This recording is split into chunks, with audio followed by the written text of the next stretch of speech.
sub-Neptunes. Okay.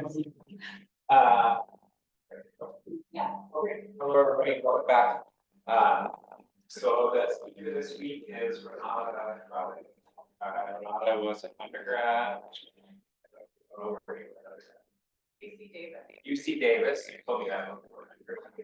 And then a grad student at UC Santa Cruz. Worked with a professor there named Renata Frelikh. Some of you know, doing work along the lines of what you're going to hear today for atmospheric escape with some of her research, and then other parts of her research were related to more the planetary formation side of things, disks and dynamics, and things like that. Now she's a postdoc at Imperial College in the UK, working with someone named James Owen, who's well known for hydrodynamic escape from exoplanets, and will tell us what that is. And while she's a postdoc at Imperial College in the UK, she spent maybe a week or two there every few months, and actually lives in Longmont, Colorado. Recently, we got her out of labs so that she can have science interaction with other science people. And then she'll be joining labs as a postdoc in the spring as well. So with that, I'm going to turn it over to Renata. Thanks.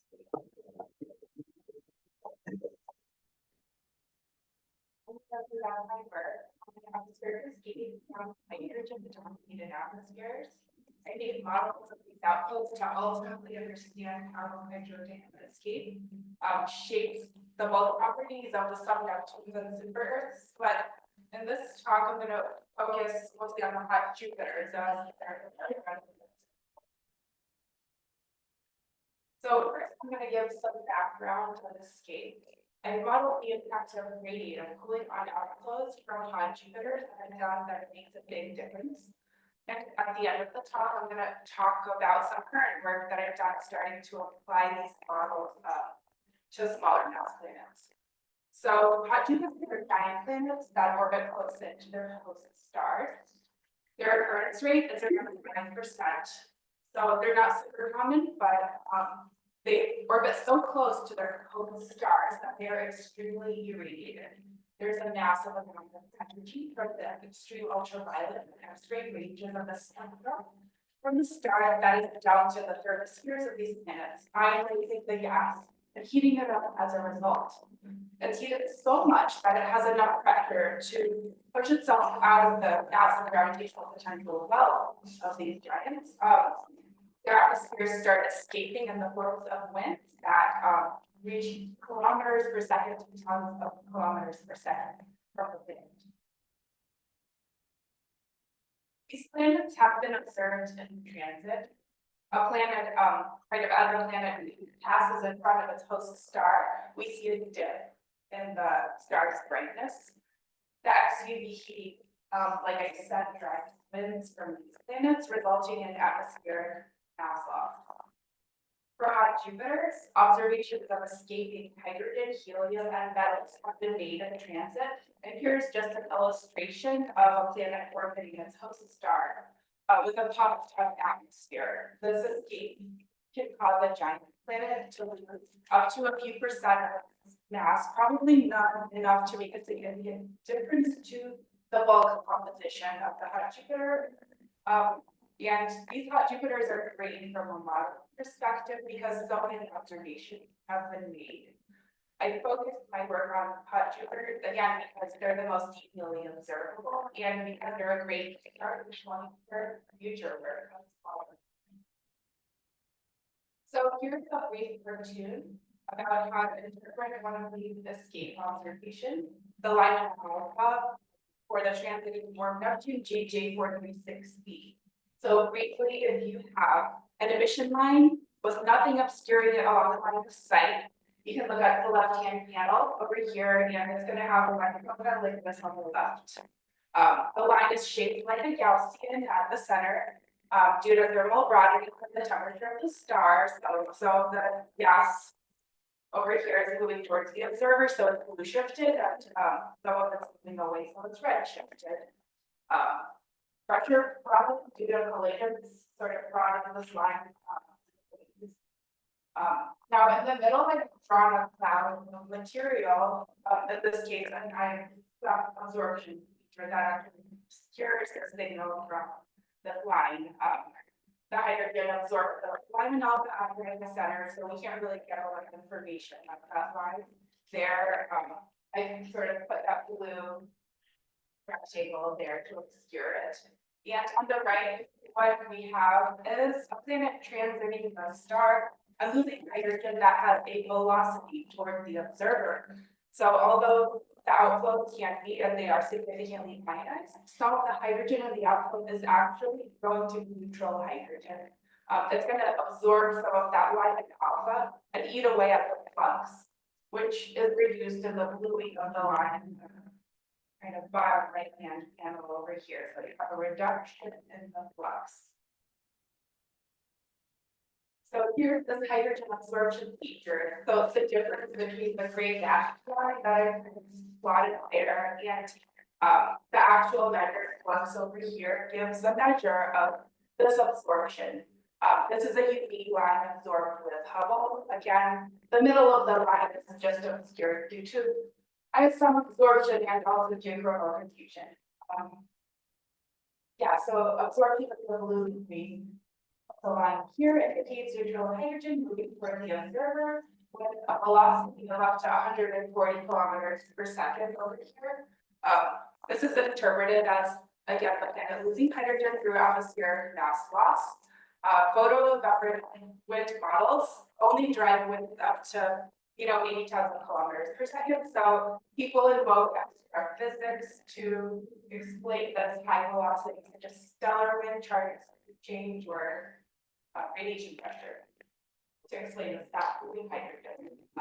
So this observation is exciting because this is actually a planet of only around 22 Earth masses. So it's kind of similar to a Neptune. As we go to sub-Neptunes and below, the escape processes can actually shape the bulk composition of these planets. So with these smaller planets, the super Earths and sub-Neptune, oh yeah. You just click OK. Yeah, can you do that? I got it. I can't do it upside down. Oh yeah. Yeah, for the super Earths and sub-Neptune, the escape process is actually have a dramatic impact. The loss of being 50% of a planet's mass and gas results in a dramatic change in its radius. So super Earths host smaller atmospheres, maybe around 10% of their mass and gas. In some cases, they're not completely. So here's the well-known radius valley, a dip in the occurrence rate in blue here of planets around 1.5 to 2 Earth radii. It was this really amazing prediction made by a couple groups as an outcome of atmospheric mass loss, which was later observed in the population. So it's basically thought that planets bigger than this gap retain their atmospheric planets below there might be evaporated planets, so they do not. There has been a lot of models to explain this, including photo evaporation and also core-powered mass loss and maybe a contrast between Rocky and ice worlds, but the focus of my work is photo evaporation.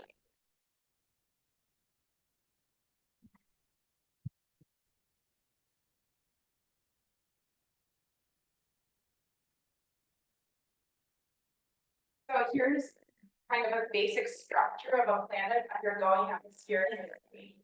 I'm going to consider a gray stellar spectrum model. That just means that I'm going to pretend all of that energy is coming not from a spectrum, but from one energy band to represent like the average UV photon. Optical depth 1, tau equals 1, this dashed circle over here represents the region where most of the photons are deposited. So the atmosphere actually transitions from being pretty optically thin above to optically thin below tau equals 1 to ionizing photons. Below that, there's a region where the atmosphere is volummetrically heated to the effective temperature from the star, perhaps due to dust or molecules absorbing and emitting the radiation. And then between tau equals 1 and the exobase is this thermosphere that's heated up to temperatures of order 10 to the 4 Kelvin. And once the atmosphere is heated enough, the pressure drives the wind out, allowing the gas to cool by adiabatic expansion. So whenever I mentioned like adiabatic expansion or PED work, really I need energy going into cooling the wind by mass loss. Now, the particles in the fluid regime are in the thermosphere and fluid regime, which means that they're collisional as long as the mean free path to collisions is less than the scale height. So even the fast moving particles in the fluid are trapped.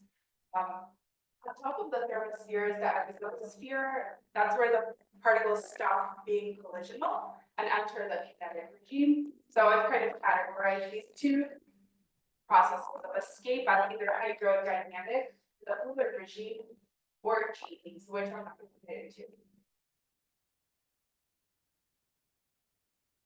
Now I'm going to go over one part.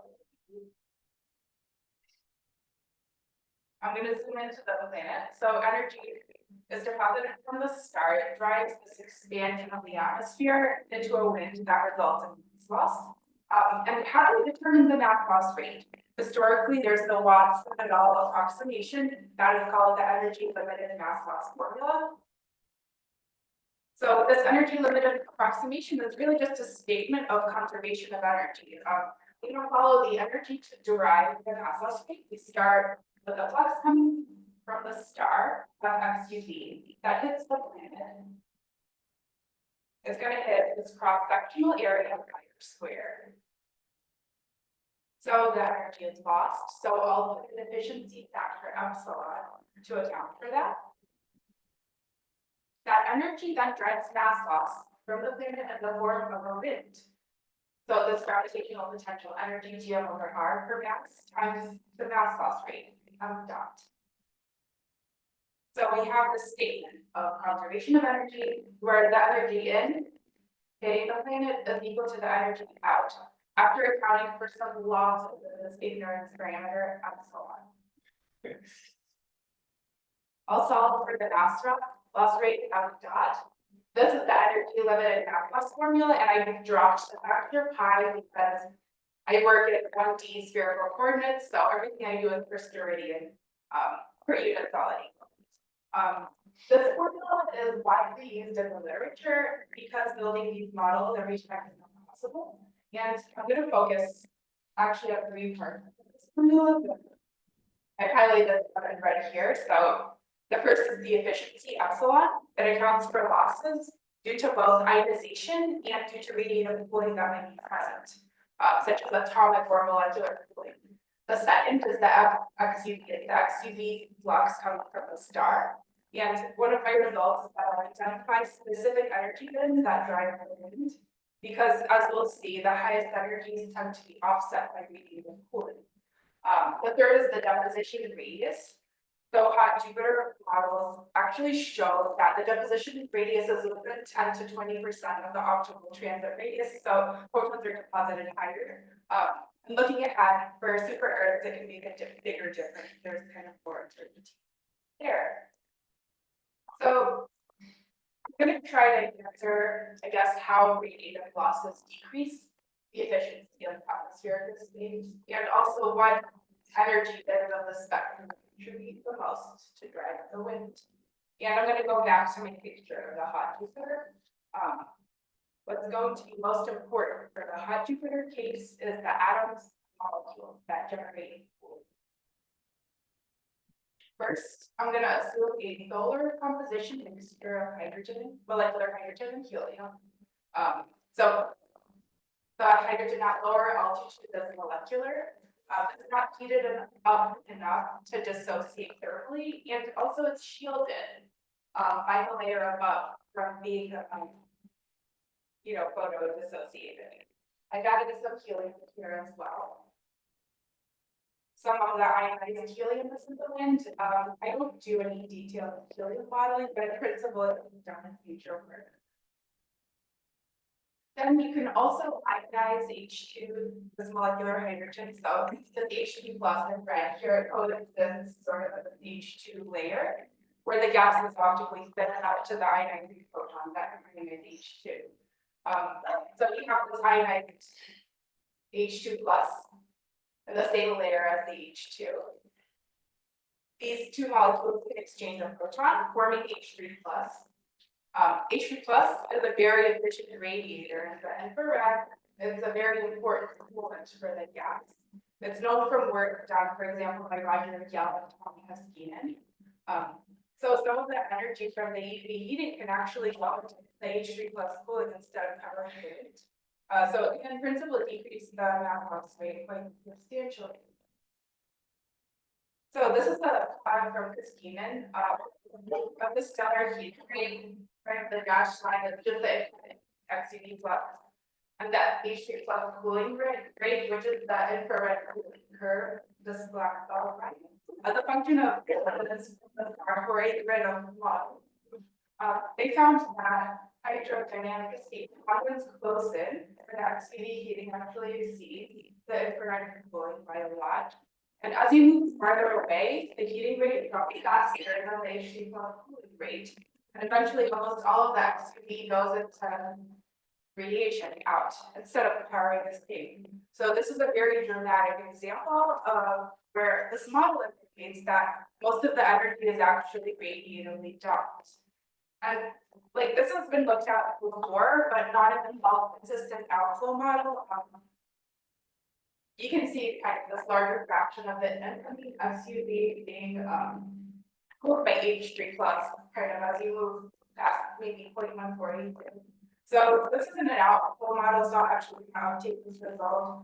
And what I'll find is that actually H3 plus does not the outflow in this region at least. Now going back to our planet, the neutral hydrogen, this UV shaded layer, reaches temperatures of 10 to the 4 Kelvin for this hot Jupiter. That's hot enough to excite the Lyman alpha transition. And as the hydrogen de-excites the emits of the UV Lyman alpha line. And for super Earth, that's not the case. The outflow is too cool. So the temperature that the outflow can reach is actually set by the gravitational potential level of the planet. For Jupiter, that's quite big, so they can reach 10 to the 4 Kelvin, but for super Earth, it's smaller, so they're cooler. Lyman alpha cooling is often at least as important in our models as the H3 plus radiative cooling that we just discussed. So in summary, the energy budget for the planet is as follows, where the heating comes in, the radiative cooling and heating work down. And going back to the energy limited formula, the radiative losses will decrease this efficiency epsilon.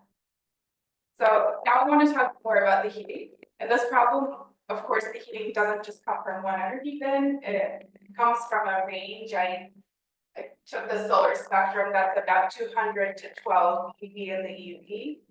This is actually the bit spectrum that I used from Richards from a rocket measurement, which is sufficient for modeling my potential high Jupiter. So could I just ask, is there any significant cooling from metals in the atmosphere? Yes, so that, I think that could actually be at least as important as the H2 plus and Lyman alpha, but that's not something I've included yet. Okay, thanks. Yes, so instead of just one optical depth, we have an energy dependent optical depth. So photons of different energies are deposited in layers. And so the H3 plus and Lyman alpha cool different layers in the atmosphere. The H3 plus comes from where the molecular hydrogen is ionized, but the Lyman alpha comes from where the molecular hydrogen is thermally dissociated. So the energy limited expression has this total loss of the XUV, but we found that a lot of the heating from the higher energy range in the spectrum is actually radiated away by the H3 plus. So that kind of gives us a high energy cutoff to use in the flux. So in a sense, this efficiency is not just a constant. It depends on the photon energy and where the energy is deposited. So these are just diagrams. What does the planet actually look like in your model? I'm gonna have one slide for methods. I wrote a monthly time-dependent code that couples solving these fluid boiler equations with the hydrogen and helium chemical network and ionization. The three equations are the mass, momentum, and energy conservation. And then I've written this such that on the left-hand side, we just have the interaction. So like the time derivative of stuff plus u times the gradient. And then the right-hand side are everything I call the source terms. So I actually saw a separate math conservation equation for each of the different constituents of my gas. So they all add up to this d-rho-dt equation. I use the semi-Lagrangian method to invest the profiles and solve the source terms explicitly for the most part, except the chemical network is solved implicitly because the reaction rate of the chemical networks could vary by orders of magnitude. So that means that the network is stiff. So it's always better to use an implicit solver for stability purposes. You can't just use like the same type stuff for every reaction. So it solves everything self-consistently without assuming any kind of equilibrium. And I time evolve my models to set state. And I'd be happy to talk about the details of offline. I'm just not going to go into that here. So I'm going to show the results for fiducial hot Jupiter HG20945B, for which it was okay again to use the solar UV spectrum.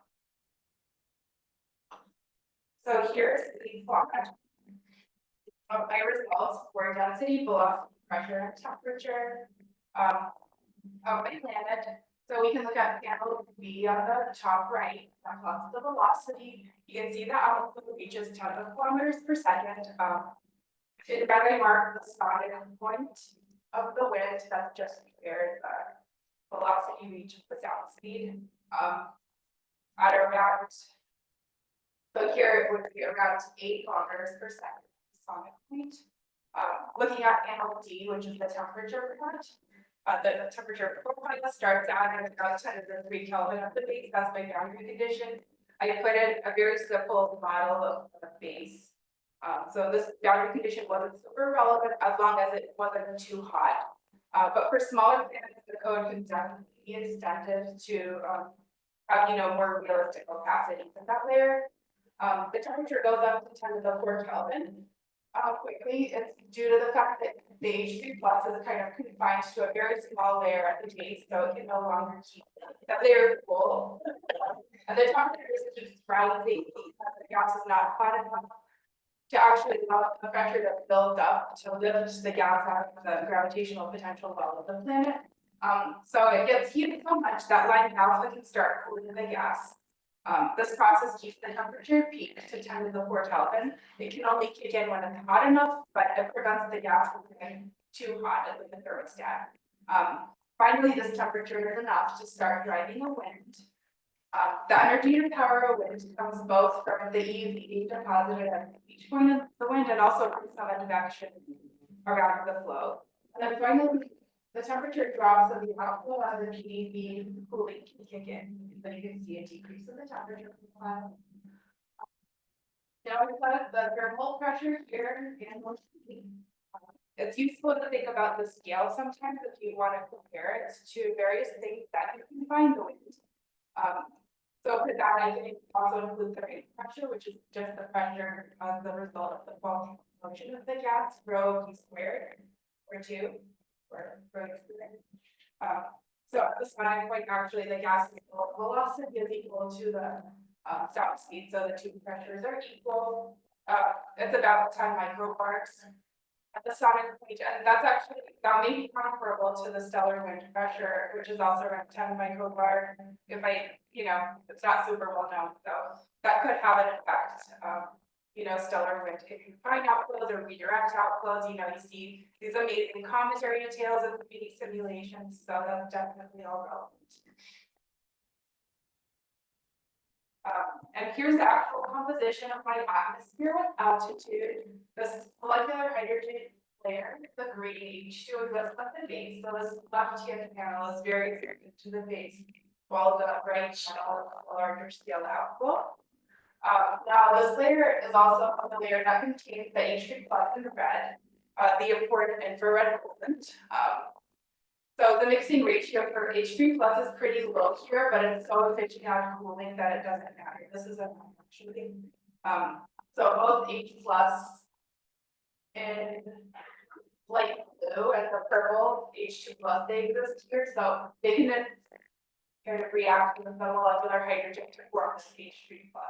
So it's just important that the radiation can reach this layer to ionize to alter the form the H3 plus. So then as we go a little further up over here, the molecular hydrogen thermally dissociates to form a neutral atomic hydrogen layer because the temperature rises. And then this atomic layer is important because it's the source of our other important radiative coolant, climate alpha cooling. This cooling thermostat the atmosphere at a temperature of Kelvin.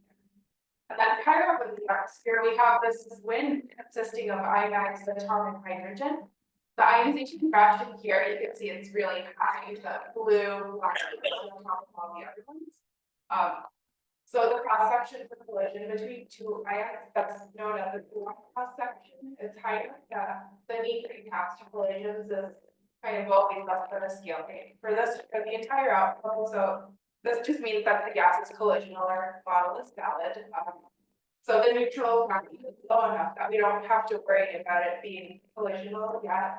But with increasing distance from the star, like they start moving this kind out, if the outflow does become increasingly neutral, so then we do have to worry about the escape regime transitioning maybe to more of a chain escape for the neutral hydrogen as it decouples from the ionized outflow.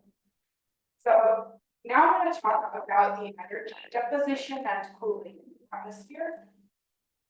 This is the steady state form of the energy equation, where little e is just the thermal energy, without any of the bulk motion per mass. On the left is this advection, the transport, that transports in terms of energy throughout the flow. And it's balanced by the pressure volume work term, the PEV work. From the expansion of the gas, as well as the UV heating gamma and radiative cooling lambda. I'm kind of neglecting convection here because it's sub-dominant for this planet, but it definitely matters for other planets.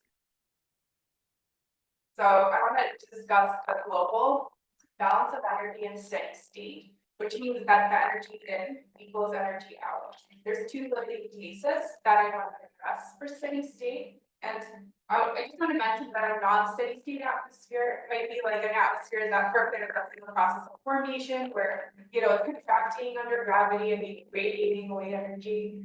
That's not what I'm addressing here. And then also, I'm also only considering the heat as coming from above, from the star. Although certainly the inner region can potentially also be a source of heating, especially in a younger planet where maybe a more of a core powered mass loss model would be accurate. It's definitely interesting to think about the energy in that case, but that's again not interesting. So on the left is the regime that I call energy limited, where all of the energy goes into powering into PDD work. And on the right is the radiation limited case, where most of the energy goes into radiation. In this case, the H3 plus and minus alpha cooling, and very little goes into PDD. And this is actually not a physical outcome of our model. Just a limiting case. And I'm gonna sort of look at the actual energy balance in our atmosphere in more detail in our next slide. Here it is. So again, the base of the atmosphere is plotted on the left, with the larger scale outflow is plotted on the right. The hatched region at the base of this boundary layer that I have a coarse model for, so we're just going to ignore it. It doesn't really contribute to the solution except as active in the boundary condition. I plot the magnitude of the heating and cooling rates as a function of altitude in the planet. So you can see here, the left panel is zoomed into that neutral hydrogen layer. The total heating from the EUV is plotted in magenta. This is the actual heating of the gas due to ionization after I accounted for overcoming the ionization potential of this ionizing species of the gas. So PDD work is this black solid line that's the mass loss. The cooling term plotted in red here, the H3 plus cooling, and I'm gonna note that it balances a lot of the heating in this molecular pair, so there's still a PDB contribution, but most of it is radiated away. So you could maybe say that this region of the outflow is more radiation limited than energy limited. Similarly, if I go up in radius, the middle purple layer is dominated by lambda alpha cooling. It's this dashed purple line over here. And most of the energy deposited here is radiated away as lambda alpha. Now the gray, kind of the dotted with solid lines are the advection terms that I'm not really going to go into right now. They're self-dominant, right at the base. I guess they do contribute to the outflow in the right. I'm not going to go into that. So I'm just going to go back to the heating term. The total EUV heating can be decomposed into energy bits. So where specifically in the atmosphere the photons are deposited depends on their energy. And like I said, the highest energy photons are deposited further in, and then the intermediate energies are deposited within the line cooled region, and then kind of the 13 and 60 photons are actually deposited into the outflow layer where the PDB dominates. So the entire base here is dominated by radiative cooling. So for those that are interested, here's a temporary technical aside. I made this plot just for this talk to quickly explain how I analyze things by energy bin for illustration purposes. So this is zoomed into the base. In this plot, I kind of just decompose the total PDB heating rate that we saw in magenta on the previous slide, but here's the black solid line. So this heating term is the sum of all of these energy bins. In the spectrum, for example, the blue here is the 165 PDB energy bin, and the size of each colored area on the plot is the heating rate. So I've overplotted the white here, the white solid line, to denote the magnitude of the H3 plus cooling rate, and the dotted black is the PDB term, and the dashed black is the lemon alpha term. So at each radius of the atmosphere, you can kind of get an idea of which energy bin dominates the heating as well as which cooling term dominates. So if I pick a radius like the cyan line, for example, 1.02 planetary radii, about half of the heating here comes from the green 7 EV photons. And then the cooling terms, you know, the H3 plus and some PEV, they balance the heating here exactly. So I would say that maybe half the H3 plus cooling here comes from the 7 EV energy bin. So I can do this for every energy bin, calculating their contribution to the cooling term. And then I can integrate over radius to understand the heating from which energy bins goes into which cooling process. So I'm going to plot these integrated cooling terms on the next slide, where I'm going to take an extra step of normalizing them by the heating rate, because I'm only interested in like relative values rather than absolute values. This is just to compare kind of their contribution relative to each other. So this plot has the cooling rates that I described in the previous slide. H3 plus is in orange, lemon alpha is in green, PV is in red, and again it's normalized by the heating rate, so they should add up to close to 1. And the red line goes beyond 1 because, as we saw in the energy balance plot, the outflow is partially powered by internal energy being affected, both lower and down in the atmosphere.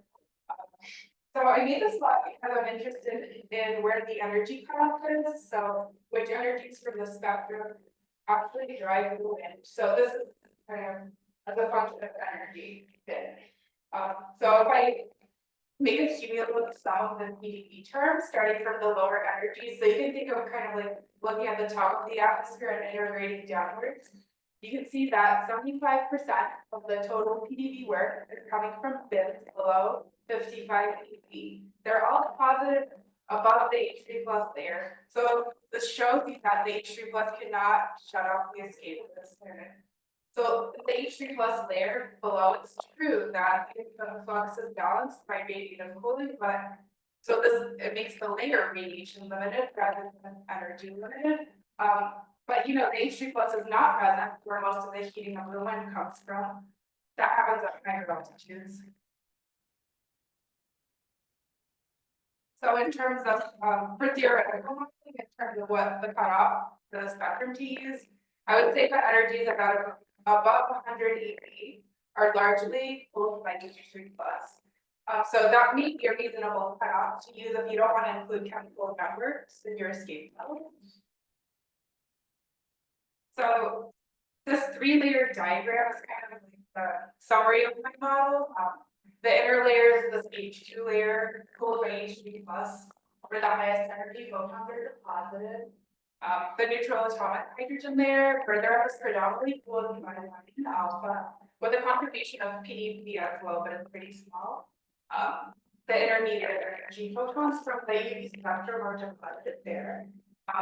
Sort of with energies in the range of about 55 to 15 eV. And then finally, the outflow layer is cooled by PDP. So photons around the ionization threshold of atomic hydrogen are deposited there. So it's kind of this hydrodynamic outflow that extends to the sonic point at about 3 planetary radii for my model, all the way out to the Hill radius of the planet. That's where the atmospheric hierarchy comes on down to the planet, basically. And then the exoplanets is shown where the outflows no longer collisional.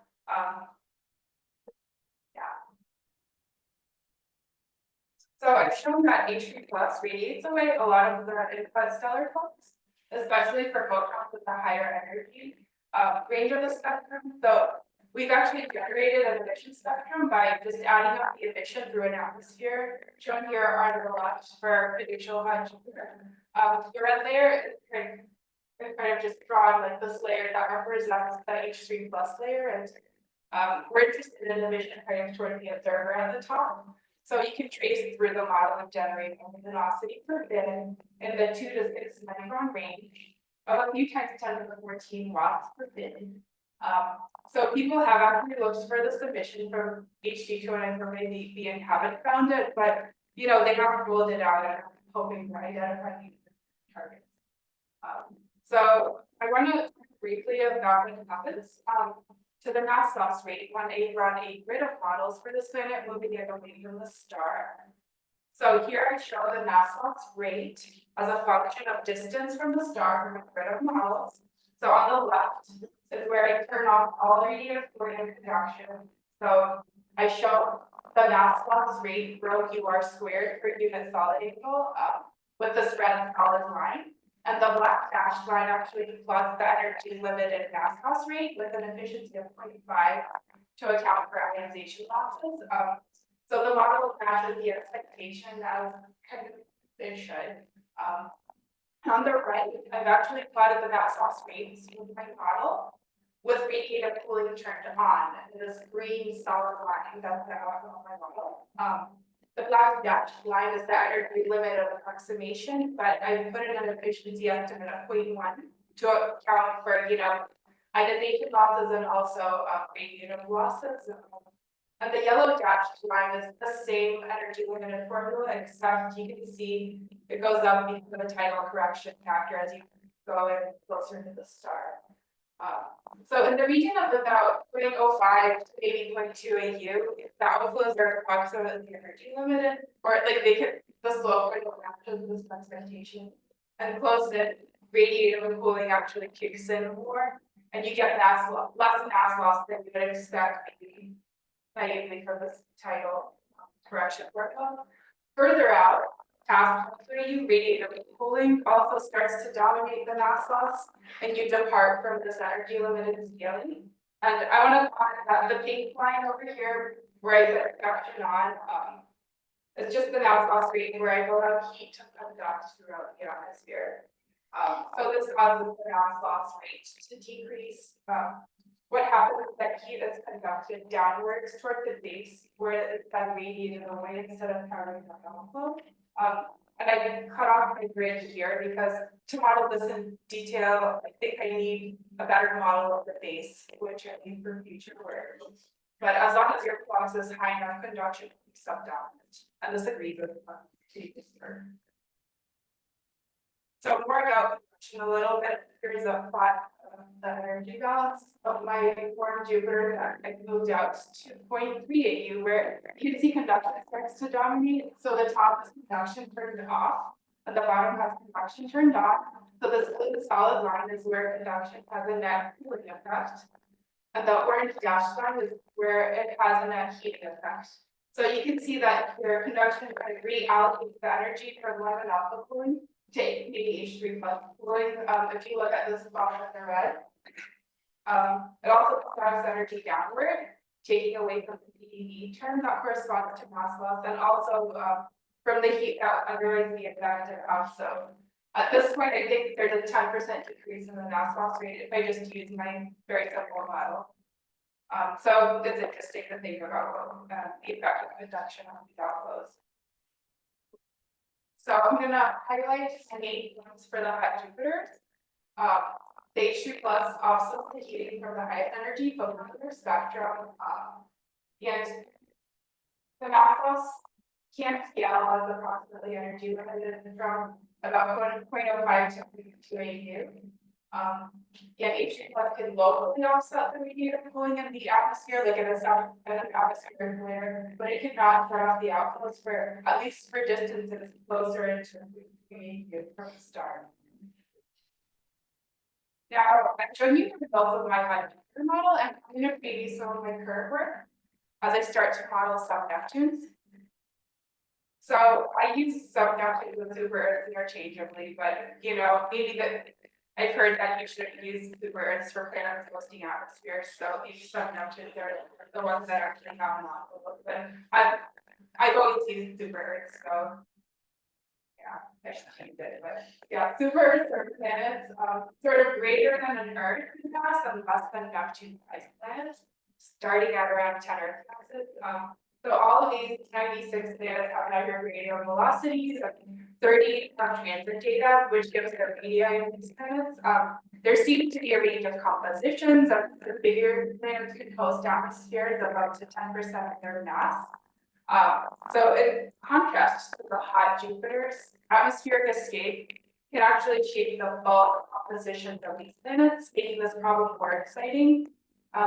You've seen this with the radius now at the beginning of this talk. So an important point or an interesting point I want to make is that metals are expected to be more enriched in super Earth atmospheres compared to the hot Jupiter atmospheres. You can think of all sorts of planets, such as a water planet or a carbon-enriched planet. And I've run some preliminary models of just hydrogen and helium. And I have a couple of results I wanted to share for this. So here's a plot of density, velocity, pressure, and temperature. So if you look at the temperature plot in panel D, you can see that the gas never gets hot enough for Lyman alpha to kick in, kind of as expected. So right now, H3 plus is the only source of radiative cooling. So also this temperature is not hot enough to abruptly thermally dissociate the molecular hydrogen. So the outflow structure in this planet is very different from the layers that are seen for the hot Jupiter. This planet is lower mass, and it's just easier for the PUV to start cooling the gas. The molecular hydrogen plotted in green on this composition plot on the right, it's present throughout the outflow. So you can see the H3 plus is also present. So at least the molecules here are not thermally dissociated. This is interesting because looking forward, when I look at increasing metallicity in these planets, this might mean that molecules such as water, CO, CO2 can survive, contributing to radiative cooling. And it's also important to note that these molecules can be photodissociated. So while I don't expect them to be thermally dissociated, I really have to run a model to see if they can survive at any significant amounts, and whether or not they're confined to the base or whether they're present throughout the outflow. Pressure, yeah, I've estimated the pressure at the sonic point here to be 18 picobars, which is higher than that of the hot Jupiter. So one Gauss magnetic field at the planet surface when it produces comparable magnetic fields.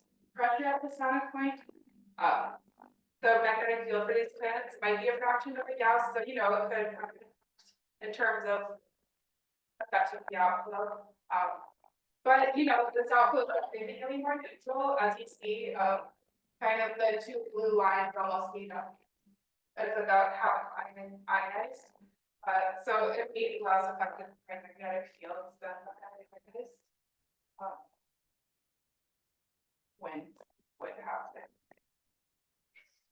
So this is a plot of the energy balance. This PEV work in black with a small contribution of H3 plus, typically in the outflow. It pretty much exactly balances the UV heating in magenta from the star. And as you reach the base, you kind of have this big contribution from H3 plus cooling. So even though the H3 plus in this case is present throughout, it's really important at the base. And looking forward, I'm interested in seeing how molecules such as water contribute to the cooling. So I've made a similar plot here with the energy balance, where I've added water with a mixing ratio of 10 to the minus 2 in the solid line, and 10 to the minus 3 in the dashed line, but the dotted line is 10 to the minus 4. Just tracing the hydrogen molecules, and I've estimated the cooling rates just coming from collisional excitation of rotational states of water. So not a lot of water needs to be present to make an impact.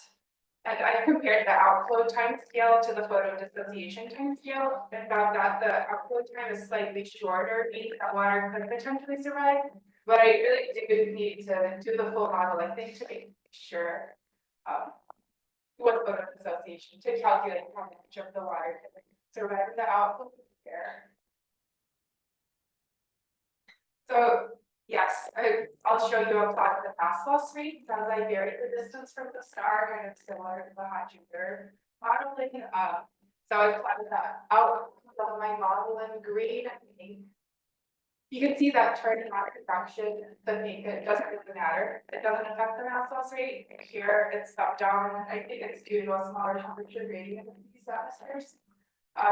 The energy limited formula is plotted again here with the black dashed line. The yellow dashed line is the same idea with the tidal correction factor as you go closer in. So the mass loss rate is a factor of about 5 less than the energy limited formula gives you. So about half of the energy goes into ionization, and half of that leftover energy from that goes into H3 plus cooling. So the slopes are roughly the same as the H3 plus summation, just scale with the flux for these planets. And I want to mention that since these outflows are largely neutral, they become collisionless at the sonic point beyond about 0.18 U. So kind of, I would say my models are really valid beyond that, and we need a kinetic model instead, which is interesting. So I've seen that for a hot Jupiter, the escape becomes a lot less energy limited as I move the planet further away from the star. For a super Earth, it becomes interesting because the same planet can maybe behave differently at different points of evolution. The metals will radiate away a greater fraction of the incoming flux as their abundance relative to hydrogen increases with time. So losing hydrogen metal directly decreases the size, but maybe increases the mean molecular weight in the atmosphere, which will decrease the scale height and therefore the cross-section area of the planet that's able to absorb the light. So we've seen for the hot Jupiters that photons of different energies are absorbed in different layers, and heating from these photons doesn't equally contribute to driving the escape. So the epsilon efficiency factor depends on the energy of the photon. And we've seen that the higher energy that are preferentially radiated away. So my goal is not to convince people that the energy limited approximation is wrong, but I just want to be able to evaluate when it's appropriate and have them scale the deposition radius, the flux, and the efficiency factor based on results from the detailed models. So I've shown that the escape departs from the energy limited regime of that Jupiter case. So what I really want to do is push my model to the super Earth regime where you're going to have more complicated chemistry due to the increased metallicity in the atmosphere. So, you know, in initially undergoing atmospheric escape, depending on the metal content, may be able to halt before it loses its entire atmosphere due to the surfactant of cooling. So So in conclusion, H3 plus and line and alpha cooling are important in hot Jupiter atmospheric state. And atomic and molecular cooling is expected to be more important maybe for super Earths, especially as they evolve. The energy within the state needs to be updated in terms of the flux, deposition, radius, and efficiency. And you know, like with my system that I generated for the H3 plus, this molecular emission observable, maybe not now, maybe in the future with bigger ground-based telescopes. So we know that super Earths will be shaped by atmospheric escape, and super Earths are likely very diverse. This is all towards building kind of a framework for understanding what kind of things are out there.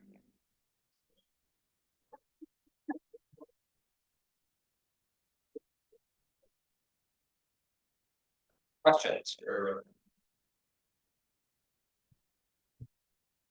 David has a question.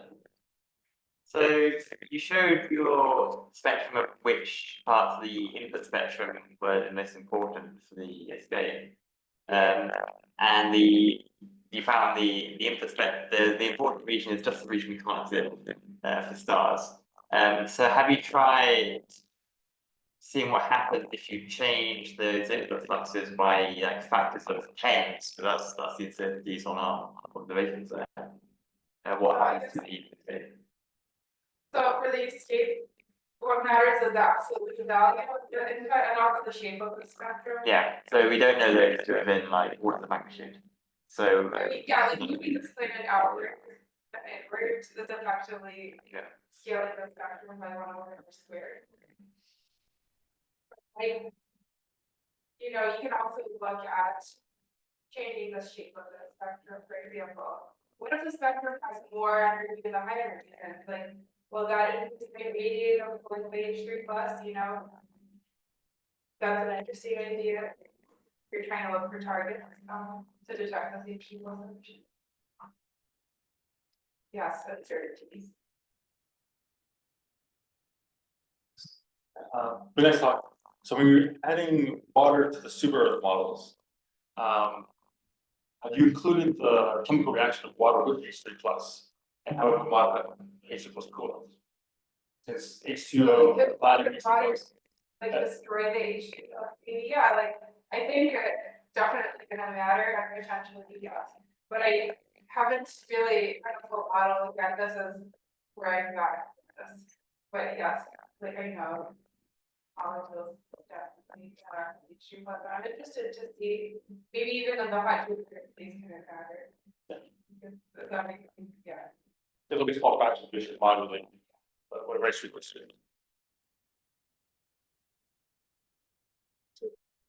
So I have a question about the non-detection of the H3 plus emission. What could possibly explain that? Is it observational, or is it something about chemistry, dynamics? Yeah, you know, I think maybe the flux is just too low for them to be able to detect right now. Like I'm not too familiar with this work, but it seems to be below the detection limits of the detector. So your calculated emission rates are below the detectability? At least for current instrument, So that's an easy explanation, just have to wait. we just have to wait, yes.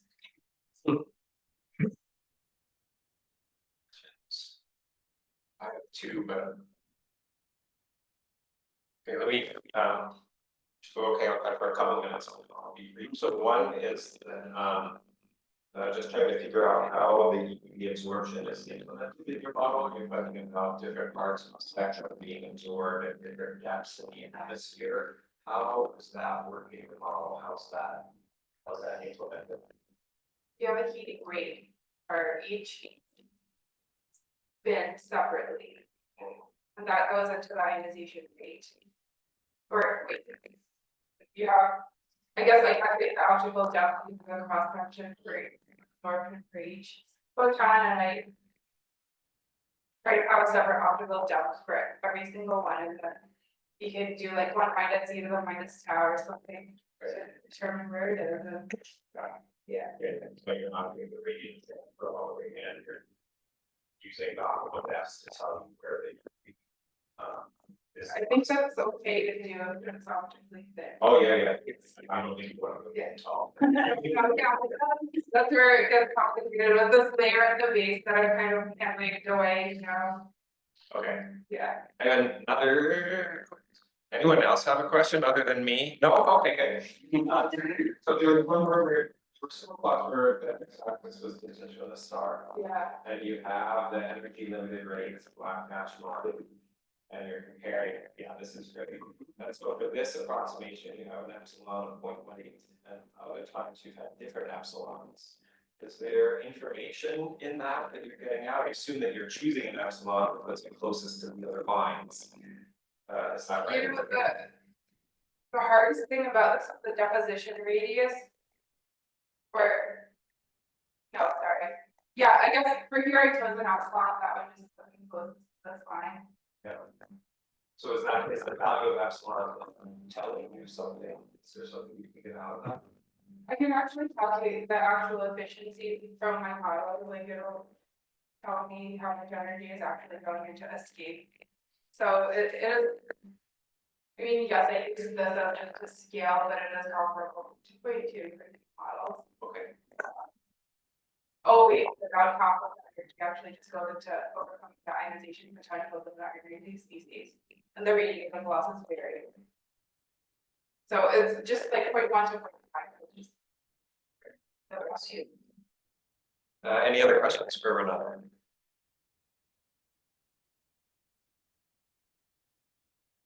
Let's hear it one more time.